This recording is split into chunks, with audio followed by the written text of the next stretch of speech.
കഴിഞ്ഞ 2-3 ദിവസമായിട്ട് ഭയങ്കര ചൂടായതുകൊണ്ട് തന്നെ ഈ അടുത്ത് മഴ പെയ്യുന്നുള്ളത് നമുക്ക് ഇങ്ങനെ തോന്നിയിട്ടുണ്ടായിരുന്നു. ഞാനും എൻ്റെ ഹസ്ബൻഡും ഇങ്ങനെ പറഞ്ഞിട്ടുണ്ടായിരുന്നു കേട്ടോ. അപ്പോൾ ഇന്ന് രാവിലെ മുതലേ ചെറിയൊരു മേഘം മൂടി നിൽക്കണ കണ്ടപ്പോൾ ഇന്ന് മഴ എന്തായാലും പെയ്യുമെന്ന് വിചാരിച്ചു. ഒരു ഉച്ച സമയത്ത് ഒരു 10-11 തന്നെയായപ്പോൾ ചെറുതായിട്ടൊന്ന് മഴ പാറ്റി. അതുപോലെ അങ്ങനെ പോയപ്പോൾ ഞങ്ങൾ ആകെ സങ്കടപ്പെട്ടു കേട്ടോ. എങ്ങനെ മഴ പറ്റി പോയി കഴിഞ്ഞാൽ ചൂട് കൂടായിരിക്കുമല്ലോ. പിന്നെ ഒരു ഉച്ചയൊക്കെ ആയപ്പോൾ ഒരു 3 മണിയൊക്കെ ആയപ്പോൾ കണ്ടിട്ട് നല്ല രീതിയിൽ മഴ പെയ്തിട്ടോ. പുതുമഴ പെയ്തപ്പോൾ എല്ലാവരും പോലെ തന്നെ ഞാനും ഭയങ്കര ഹാപ്പിയാണ്. ഇടിയൊക്കെ പൊട്ടിയപ്പോൾ എൻ്റെ ഐറൂസ് നല്ല ഉറക്കമാണ് കേട്ടോ. എന്തായാലും കരച്ചിൽ കാര്യങ്ങളൊന്നും ഉണ്ടായിരുന്നില്ല. കാരണം ഓന് ഇടി പൊട്ടുക അങ്ങനെ പടക്കം പൊട്ടുക അങ്ങനെയൊക്കെ സൗണ്ട് ഭയങ്കര പേടിയാണ്. പക്ഷേ ആ സമയത്ത് ഉറങ്ങായതുകൊണ്ട് അങ്ങനത്തെ കാര്യങ്ങളൊന്നും കേൾക്കാതെ അങ്ങോട്ട് കഴിച്ചില്ലായിട്ടോ. പിന്നെ മഴ ചോർന്നപ്പോൾ ഇതുമുൻ്റെ സ്കൂളിൽ നിന്ന് അരി കിട്ടുന്നുണ്ട്, കൊണ്ടുവരാൻ വേണ്ടി അത് കൊണ്ടുവരാൻ ആരെങ്കിലും വരാൻ പറഞ്ഞിട്ടുണ്ടായിരുന്നു. അപ്പോൾ എൻ്റെ ഹസ്ബൻഡ് ഒന്ന് പോയി നോക്കി. പക്ഷേ അപ്പോഴേക്കും മഴയൊക്കെ പോയപ്പോഴേക്കും അവിടെ എല്ലാവരും പോയി കിട്ടിയില്ല. ഇനി തിങ്കളാഴ്ച വരാൻ പറഞ്ഞിട്ടുണ്ട് കേട്ടോ. എന്തായാലും ഞങ്ങൾ പിന്നെ നല്ലൊരു ചായയൊക്കെ കുടിച്ചു.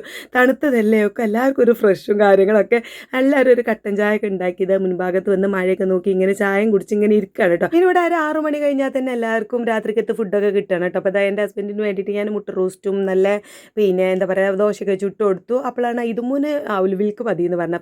അപ്പോൾ ഇവിടെ ഉണ്ടായിരുന്നു. പിന്നെ അവൾ പഴമൊക്കെ കൊണ്ടുവന്ന് പാലൊക്കെ ഒഴിച്ച് അവൾക്ക് അവിൽ മിൽക്കൊക്കെ ഉണ്ടാക്കി കൊടുത്തതിന് ശേഷമാണ് ഞങ്ങൾ പുറത്ത് പോകാൻ നിന്നത് കേട്ടോ. ഞാൻ കഴിഞ്ഞ വീഡിയോയിൽ പറഞ്ഞിട്ടുണ്ടായിരുന്നു ഞങ്ങളിന്ന് വൈകുന്നേരം ഒന്ന് പുറത്ത് പോകണത്. ഒന്നാമത് ഇതും കുറ്റിയൊക്കെ പൊളിച്ച് വെയിറ്റ് ചെയ്ത് നിൽക്കില്ല. ആ പൈസ കൊണ്ട് ഓക്ക് ഇഷ്ടപ്പെട്ട കുറച്ച് സാധനങ്ങൾ വാങ്ങണം. അതിനാണ് ഇപ്പോൾ ഈ പോണത്. അതിൻ്റെ കൂടെ എനിക്ക് കുറച്ച് ചില്ലറ സാധനങ്ങൾ വാങ്ങുന്നുണ്ട്. അങ്ങനെ എന്നെ ഇവിടെ കൊണ്ടാക്കി ആ കടൻ്റെ മുന്നിൽ ഏകദേശം ഒരു മുന്നിലായിട്ട് എന്നെ ഇവിടെ നിർത്തിയിട്ട് പിന്നെ ഇതുമൂനെ പോയി എൻ്റെ ഹസ്ബൻഡ് കൊണ്ടുവരികയാണ് ചെയ്തത്. ഇപ്പം അതിനായിട്ട് ഓട്ടോ വിളിക്കണ്ടല്ലോ എന്ന് പറഞ്ഞിട്ടാണ് കേട്ടോ. മൂപ്പർക്കാണെങ്കിൽ ഇന്ന് മൂപ്പര ജ്യേഷ്ഠൻ്റെ വീട്ടിൽ ചെറിയൊരു സൽക്കാരമുണ്ട്. മൂപ്പർ അങ്ങോട്ട് പോയിട്ടുണ്ട്. ഞങ്ങൾ രണ്ടാളും ഇവിടെ ഇറക്കിയിട്ട് ഞങ്ങൾ നേരെ ബട്ടൺ ഹൗസിലെത്തിയ പാടവൾ കണ്ടുവെച്ച് പോയതാണ് ഈ ആണൊക്കെ. ഞാൻ നോമ്പിൽ പെരുന്നാക്കൊക്കെ ഡ്രസ്സിന് ലേസൊക്കെ വാങ്ങാൻ വേണ്ടി വന്നപ്പോഴേ അവൾ ഇതൊക്കെ ഇവിടെ കണ്ടുവച്ചിട്ടുണ്ടായിരുന്നു കേട്ടോ. അങ്ങനെ അവൾ ഓരോന്നങ്ങ് നോക്കുന്നുണ്ട്. അതിൻ്റെ ഇടയിൽ കൂടി ഞാൻ 2 ക്ലോത്ത് എടുത്ത് പോന്നിട്ടുണ്ടായിരുന്നു. അതിന് പാകത്തതാ ഈ ഒരു ക്ലോത്തിനൊക്കെ പാകത്ത് ലേസ് വാങ്ങാനായിട്ട് ഞാനതൊക്കെ നോക്കി വാങ്ങുന്നപ്പോൾ നൂൽ ഇവിടെ ഒരുപാട് പിന്നെ നൂലും കാര്യങ്ങളും ഹുക്കും എന്തൊക്കെയോ വാങ്ങിയിട്ടുണ്ടായിരുന്നു കേട്ടോ.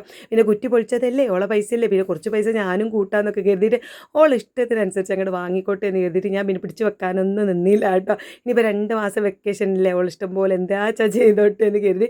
ഓളാണെങ്കിൽ ഭയങ്കര സന്തോഷം എന്ന് പറഞ്ഞാൽ ഭയങ്കര സന്തോഷം. ആ സന്തോഷം കാണുമ്പോൾ തന്നെ നമുക്ക് മനസ്സെന്നറിയൂലേ. അങ്ങനെ ആ സാധനങ്ങളൊക്കെ വാങ്ങി ഞങ്ങൾ ഓട്ടോയിൽ വീട്ടിലേക്ക് തിരിച്ചു പോകുന്നു കേട്ടോ. ഓട്ടോ ഇറങ്ങിയ പാടെ ഇതും കടയിലേക്ക് പോയി. ഇവിടെ അടുത്തുള്ള നമ്മളെ വീടിൻ്റെ അടുത്തുള്ള കടയിലേക്ക് പോയി. ഞാൻ അങ്ങനെ വീട്ടിലേക്കും പോകുന്നു. കാരണം എന്താ വെച്ചാൽ നമ്മൾ പോയ സ്ഥലത്ത് ബട്ടൺ ഹൗസിൻ്റെ അടുത്തൊന്നും ചെറിയ ലേസോ മുട്ടായിയോ ഒന്നും കിട്ടുന്ന കടയൊന്നും ഇല്ല കേട്ടോ. നമ്മൾ തിരിച്ച് വീട്ടിലേക്ക് തന്നെ വരുമ്പോൾ ഐറൂസ് ഇങ്ങനെ വെയിറ്റ് ചെയ്ത് നിൽക്കും നമ്മളെ കയ്യിൽ എന്തെങ്കിലും ഉണ്ടോ എന്ന് നോക്കിയിട്ട്. അപ്പോൾ ഒന്നും ഇല്ല, ഞാനൊരു സങ്കടമില്ല. അപ്പോൾ ഞാൻ അവളോട് ഇവിടെ അടുത്തുള്ള കടയിൽ നിന്ന് എന്തെങ്കിലും വാങ്ങാൻ പറഞ്ഞു. അങ്ങനെ അവൾ വാങ്ങി വരുന്നതാണ് ഈ കാണുന്നത്. അങ്ങനെ കൊണ്ടുവന്ന ലേസും എന്താ പറയുക നൂല് കാര്യങ്ങളൊക്കെ ഐറൂസിൻ്റെ കയ്യിലാണ് കേട്ടോ കൊടുത്തത്.